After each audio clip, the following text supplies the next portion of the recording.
It's your favorite hobby gremlin, Alaina, back at it again with this week's top 5 cards. This week will be the top 5 most expensive Magic the Gathering cards ever sold. Now, this is similar to my NFL top 5 with the Brady Contenders cards that just kept selling and reselling. There's a similar situation here happening with the Black Lotus card. Many Black Lotus cards have sold and resold. But how boring would it be to talk about a top 5 with only Black Lotuses? We'll talk about the ones that made hobby headlines. For those who don't know, Magic the Gathering is a TCG game. It was made by Dr. Richard Garfield in 1993 and first hit shelves on the West Coast. Almost immediately, this game was a hit. The alpha set was released in August of 1993, then followed by the beta in October of 93, and finally the unlimited set in December of that year too. All 3 sets sold out very quickly. With the combination of these 3 sets, MTG sold around 45 million cards before their first year anniversary. There are around 20,000 unique Magic the Gathering cards, with hundreds of unique ones added each year, ensuring that no 2 games will ever be played the same way. In this video, I'll explain why each of these cards are sought after, what they do in gameplay, and why people are paying big bucks for them. I've never played Magic the Gathering, so let me know if I hit the nail on the head here. Coming in at number 5 most expensive Magic the Gathering card is the 1993 Alpha Vesuvian Doppelganger. This was one of 116 rares in the Alpha set, which means that there are only around 1,100 printed, and it's on the reserve list, meaning that there will never be a playable reprint of this card. Vesuvian Doppelganger allows you to copy a creature already in gameplay. However, Vesuvian Doppelganger is expensive for non-gameplay reasons. It's regarded as one of the best arts in the set, drawn by the late Quentin Hoover, making them a sought-after collector's item. Through BGS, there have only been 5 copies of Vesuvian Doppelganger sent in for grading that have come back of BGS 9.5, with over 200 sent in for grading overall. The Vesuvian is also prone to poor centering and a printer mishap in the bottom right, which makes it extremely difficult to get a 9.5. Even from a completely fresh pack, it's hard to get a grade above a 9. This card sold in February of 2023 through PWCC auctions for $63,000. Coming in at number 4 is the 1993 Alpha Time Twister. This card is one of 9 in a collection called the Power 9. The Alpha, Beta, and Unlimited set are the only packs that you're able to find any of the Power 9 cards. All Power 9 cards are banned from most formats. You're allowed to play a single copy of each in Vintage or 93-94. Time Twister is the only Power 9 card legal in Commander.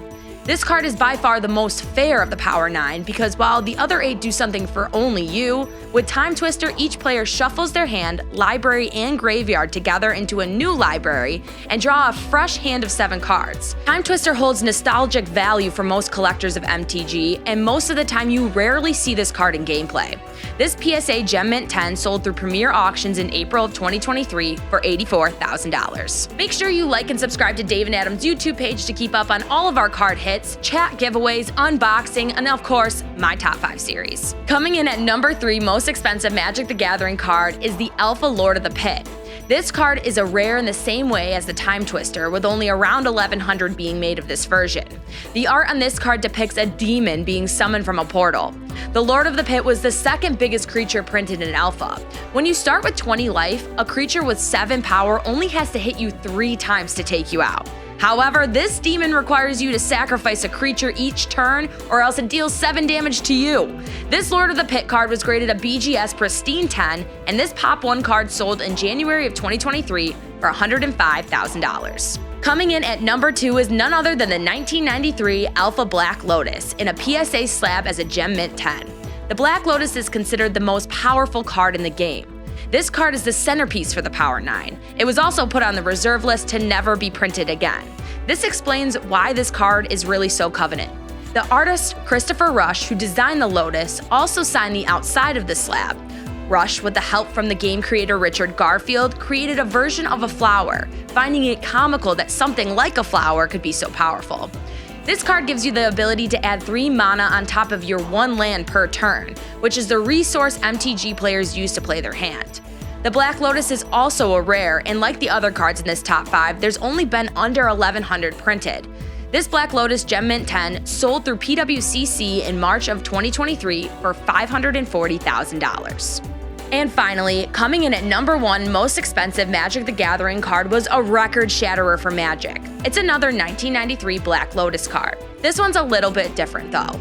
Unlike the alpha or beta versions, which you could get from a pack, this was an artist proof that was given to the artist of the card, Christopher Rush. Alpha Black Lotus also had just under 1,100 printed. Beta Black Lotus had around 3,300 printed, but there was just 50 copies of the artist proof sent out to the artists. Rapper Post Malone has also been known to be a player of MTG and has had his eyes set on this card. At a private event where he later revealed he purchased this card for around $800,000. Post Malone is not a stranger to throwing big numbers around. He also played a match against one lucky contestant where the winner got $100,000. So for him to want to get his hands on the rarest version of the most powerful card in the game shouldn't be a surprise, and he definitely has the capital to back it up.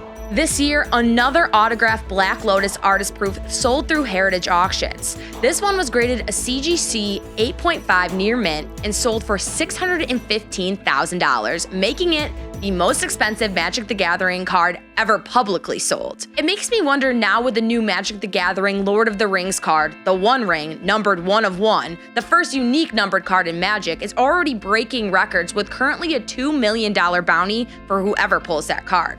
Will you buy a box to see if you get lucky? Let me know in the comments. Thanks for watching this week's Top 5 Cards. Make sure you like and subscribe to Dave and Adam's YouTube page and let me know in the comments, what top 5 do you want to see?